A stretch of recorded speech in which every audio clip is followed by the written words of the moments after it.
So let's talk about, was this election fair or not, right?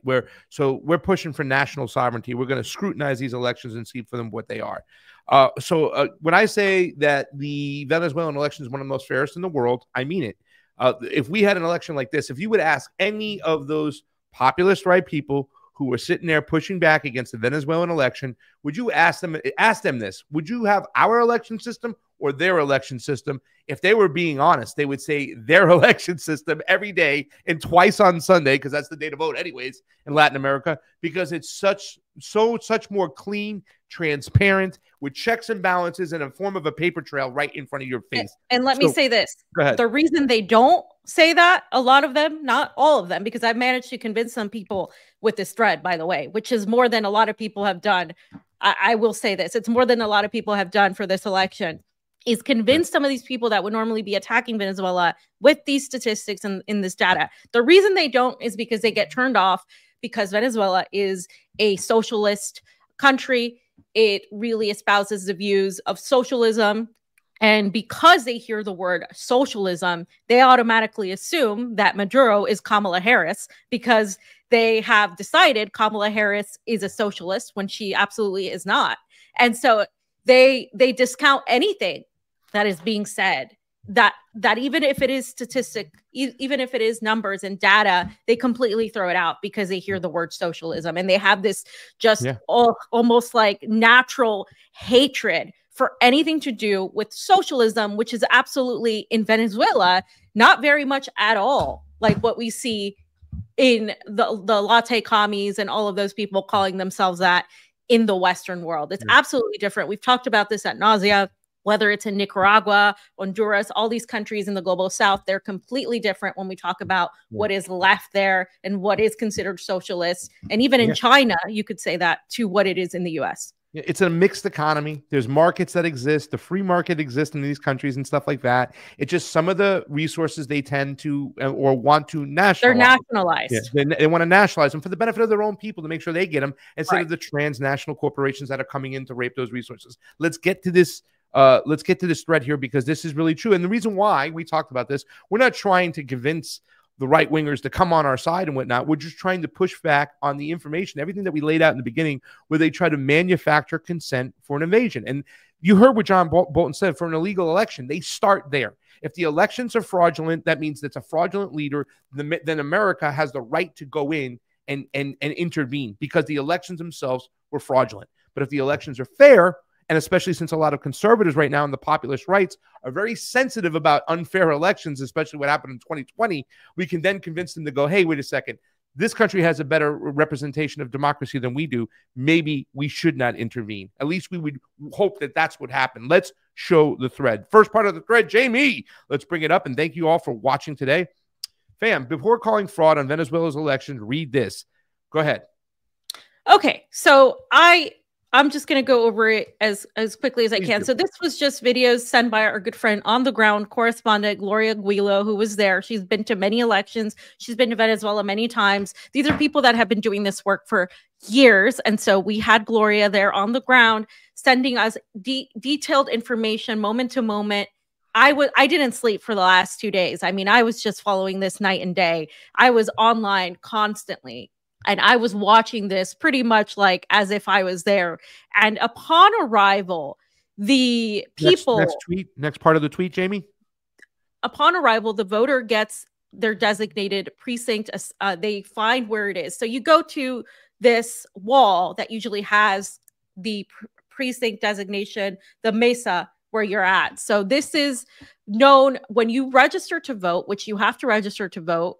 You are given a specific precinct. You cannot go to any other precinct other than the one that you are given. So you must vote where you are told to vote. Yes. You go find, with your ID number, you go find where your table is at, your mesa, and it has to match. And then they'll find more information when they get to the polling center of how this entire process works. And this entire process is called an electoral horseshoe because of the shape that it takes place when you do it. Yeah. And possibly if you want to go ahead and add, Let me just say something really quickly. The reason why I call it a precinct, not a vote center, because vote centers in the United States are a little bit different. Vote center is not a designated precinct like it is over here. You have to go to your specific spot, your specific mesa, which means table, and you have to vote there with ID. The reason why they have vote centers here in the United States, especially places like California, is where you can vote in any vote center you want. You don't have to go to a designated spot, which makes it almost impossible to audit. That's why they have that system in play. That's why it's different in Nicaragua, in Honduras, in Venezuela. You have to go to the specific spot so it could be audited. That's why I'm saying if there was fraud, they would have the evidence. Please continue.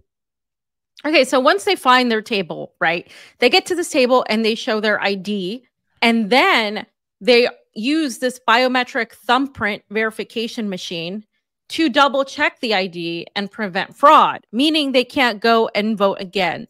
That is their way to prevent that from happening. These are things we don't have in the US because we are told IDs are racist.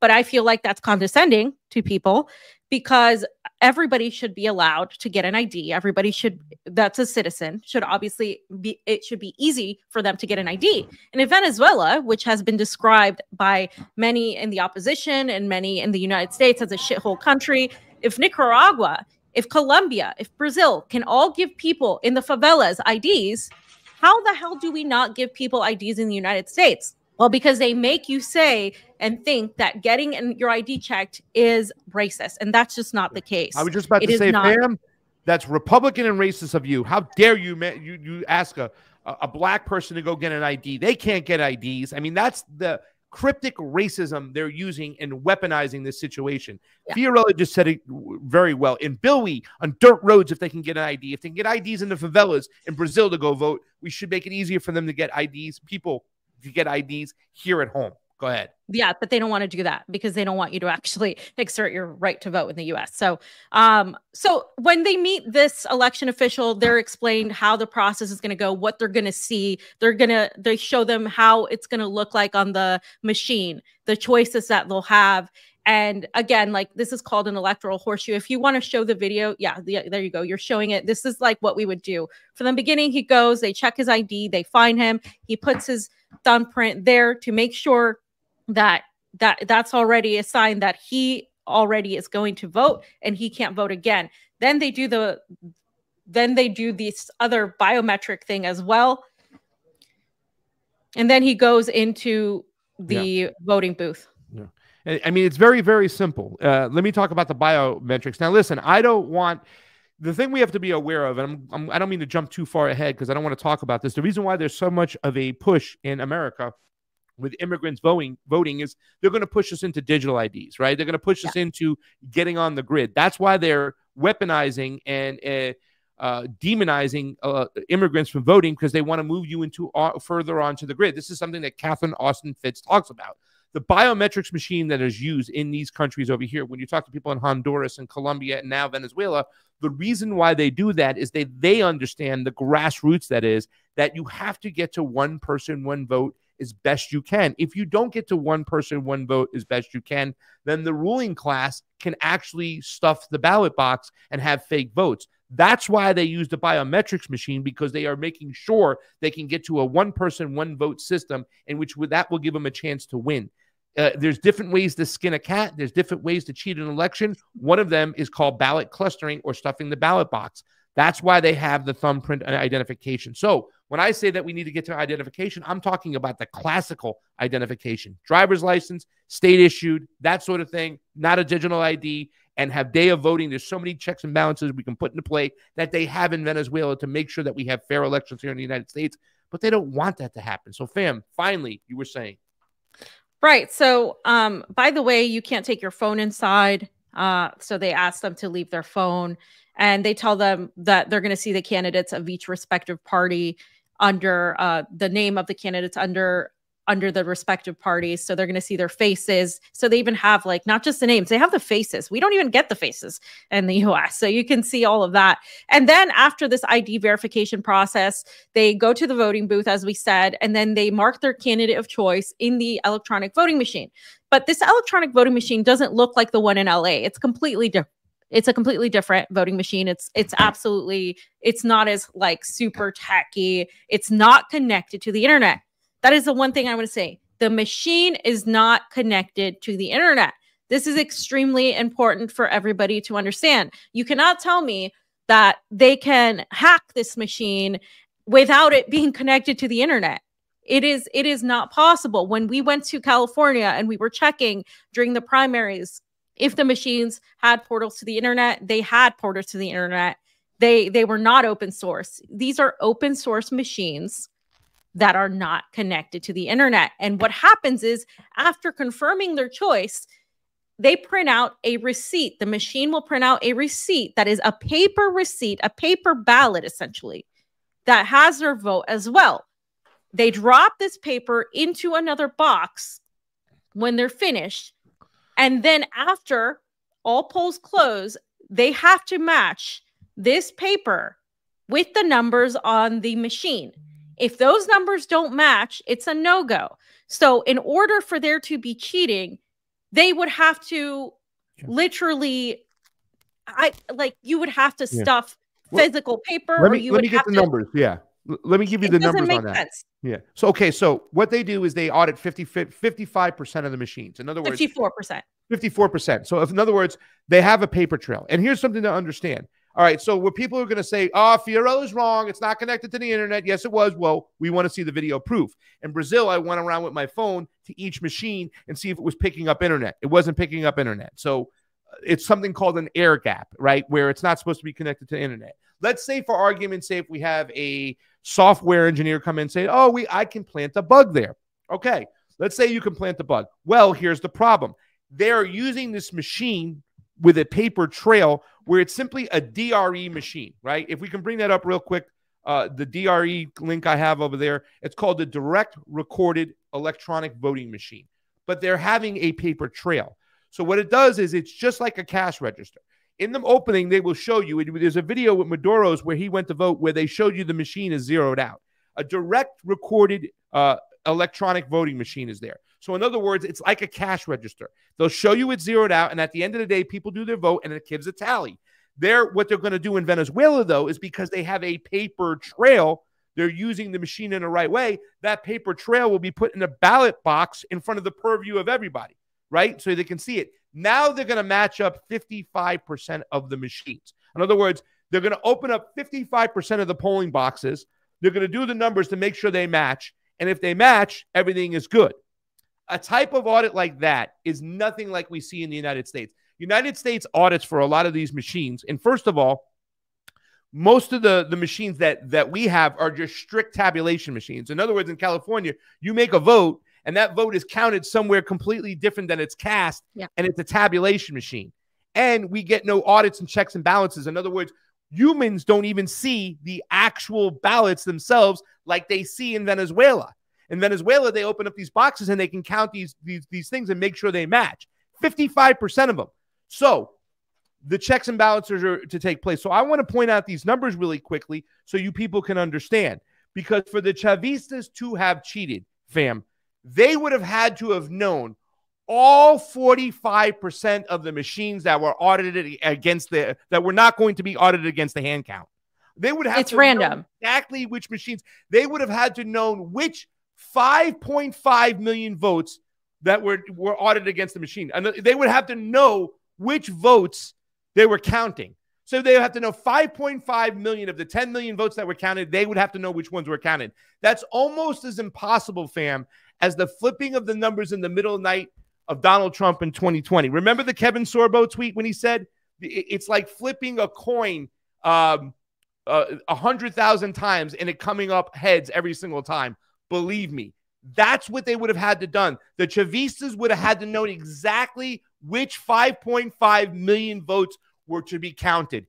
That's ridiculous. And then, fam, for the cheat this election, since Nicolas Maduro won by 700,000 votes, they would have had to have flipped 1.4 million votes.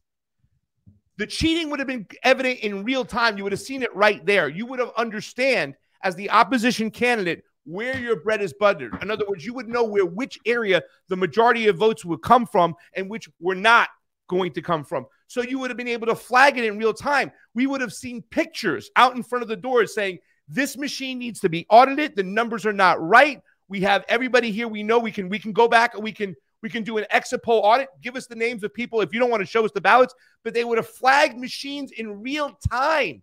They would have had to have flipped 1.4 million votes of the 10 million votes that were casted.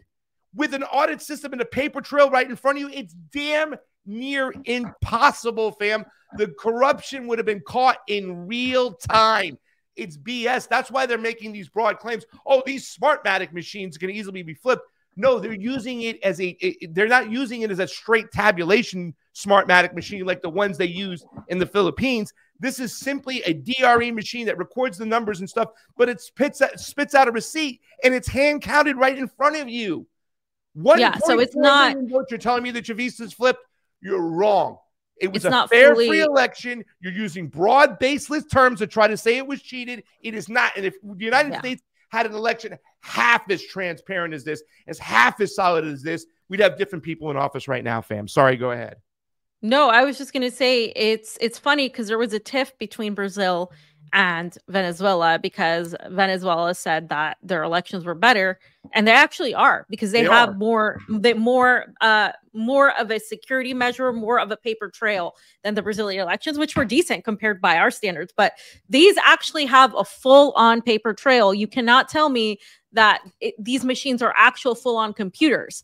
They're just more like what Pasta said, a cash register. This is pretty close to a perfect system. This is why Jimmy Carter Institute has constantly labeled it one of the best in the entire world, because it has pretty much every single point that you could possibly want to avoid any sort of hacking, any sort of ballot stuffing, any sort of double voting and that sort of thing. There are no paper ballots. There are no paper ballots.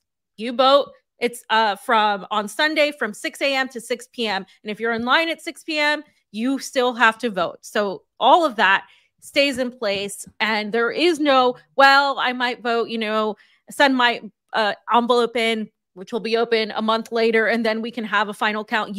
They got the answers a little bit after 12. It was almost 1 or something that night. So obviously it took a minute, but it still was that night. We waited months in the US to get any sort of call. And before I say anything else, I want to reiterate a few things. There were multiple audits before, during, and after the electoral process.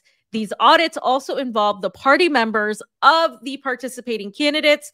And then they were also the party members were there when these things were open, and it's called a closing. And we would be the ones to always be at a closing, at least Pasta.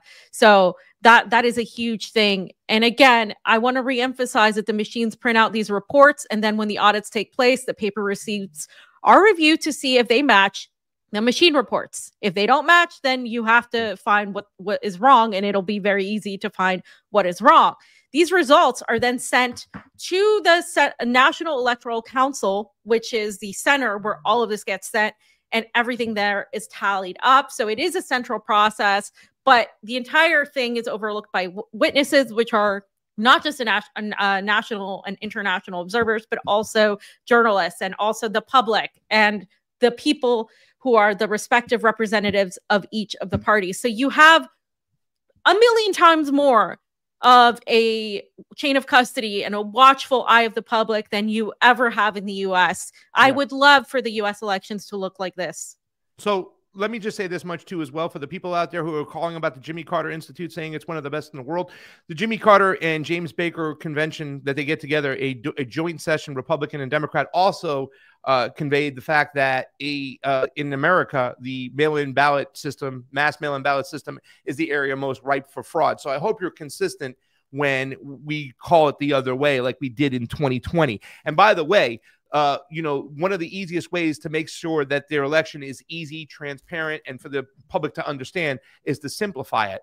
An American election, especially like an election in California, you're voting for about 50 different jobs, 10 different judges, this position, that position. It makes the counting complicated, also with the vote centers going everywhere. In Venezuela, it was one job, one guy, one gal, one job. The president of Venezuela. That is it. That simplifies stuff. That can show you the transparency. They're showing it right there. They simplified the whole process. And, like I said, this is a real audit process. They actually are counting the paper against the machine. United States audits, the majority of the audits, you know what they do, fam? They check the machine if it's counting right before the election. and say they verify it. And then they make sure the machine does the same thing. It's counting right after the election. And I'm not talking about the actual votes. They don't even tally up and match up the actual paper ballots to the audit system itself. They make sure the machine is counting right. That's an American audit. That's not an audit. That's a smokescreen, fugazi. The elections in Venezuela are 10 times more transparent with a paper trail up and down the whole system. It is a almost clean, flawed election. And if you had proof, you would show it. And I want to see this proof because now they're saying they've obtained 70% of the tallies. I want to see it because you know what they did in Brazil? Not the day of election, not outside the actual voting precincts with pictures and evidence to say this machine right here. Like if I'm able to catch the proof, you got, once again, 1.4 million votes to flip. You would have seen the fraud taking place in real time. I would have said, if you hired me, the opposition, to catch the fraud, and I caught it, I'd say, this machine right here, we got to audit this machine right here. Look at the vote tally. It's way off, right? Because they're flipping votes here. I would have had the opposition come around and point out the number of the room and demand they audit the machine right there. They didn't do that because they didn't have the proof, fam, because it was more than likely a legit election.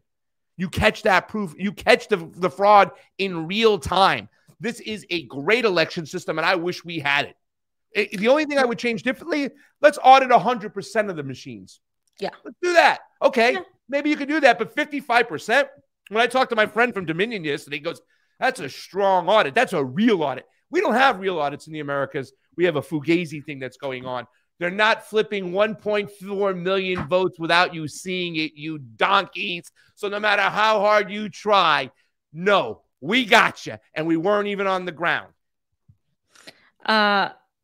So you had something here about the ghost of Hugo Chavez? Yes. Okay. So this is all right. So here's the next talk they're going on there. Let's bring up this tweet right over here because our friend Mukjus Mukan, we love you, said, "Can you address this over here?" There are two companies that have a history of providing electronic voting and biometrics for the Venezuelan Election Commission, Chavez and then Maduro. The first is Smartmatic, which provided the hardware for most of the modern Venezuelan histories. So right off the bat, Smartmatic has claimed many times over the years that they are too unhackable due to their tech. In fact, they claim this is in the run-up to the 2017 Venezuela election. Yet, after the elections, the CEO had to admit that the turnout numbers were forged by at least 1 million. Now, Reuters talks about this. They kind of bring it out there. We don't have to click on that. But I'm going to say a little something about this. On the Twitter space we were on yesterday, Fiorella made a great point. You don't know who owns these companies, right? There's a CEO, but the money interest is coming from private equity. In other words, we don't know who's funding this. They're a zombie company of a shell company of another zombie company. We don't know who owns the majority of these companies. Smartmatic is one, which a lot of the Smartmatic machines are now like it's like a little spin-off fam in California, but it's made from Smartmatic. They're one. The other one is Dominion, which was once Diabold, okay? The other one is ES&S, right? That's the third company. Those are the three major companies. We don't know who owns them. These people right now are making claims that they are owned by the Chavistas and they were owned by Maduro. Sidney Powell, along with Rudy Giuliani, claimed that it was Hugo Chavez behind the whole flipping mechanism, and he asked to have software made for them. There's two pieces of evidence against that. Number one, we know Clint Curtis. We've had Clint Curtis on before. We've talked to him. I think Derek Bros just recently did a story about Clint Curtis, something we know for a long time.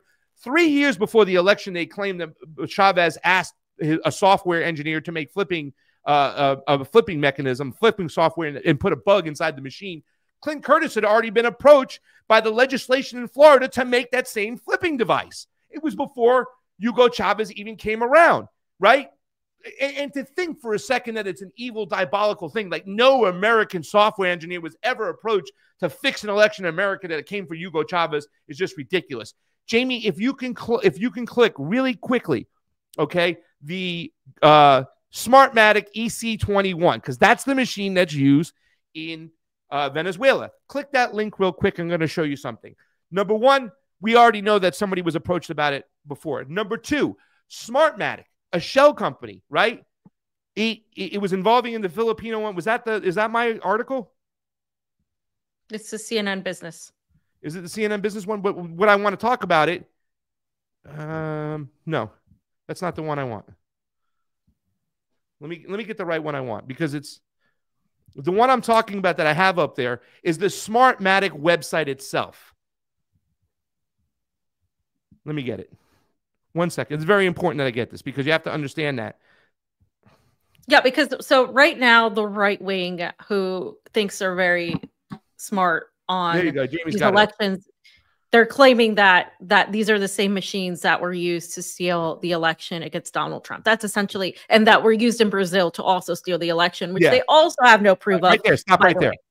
Okay, make the big top bigger real quickly, because I want to show you something. Not only was it somebody approached about making a flipping device before, but they are located, one of the offices, in Boca Raton, Florida. There are no Chavista companies operating in Boca Raton, Florida, let alone Florida. Fiorella Gusano companies. The other day, we don't know who the private stake is. I suspect it was an oppositional company that was making the device and the Smartmatic machines to help them out. But when the government got hold of the software and the machines itself, they used it for good. A machine like Dominion, and I talk about this all the time. My friend who was talking, who's the salesman, Dominion machines have auditing software and everything programmed into the machine itself. It's the legislation choosing not to use the auditing software. It's like a gun. It's not the gun that's the problem. It's the person who's operating the gun. The way Venezuela is using the Smartmatic machines, the DR machines, is legit because they give a paper trail attached to it. It's the machines itself. Dominion has it. ES&S has it.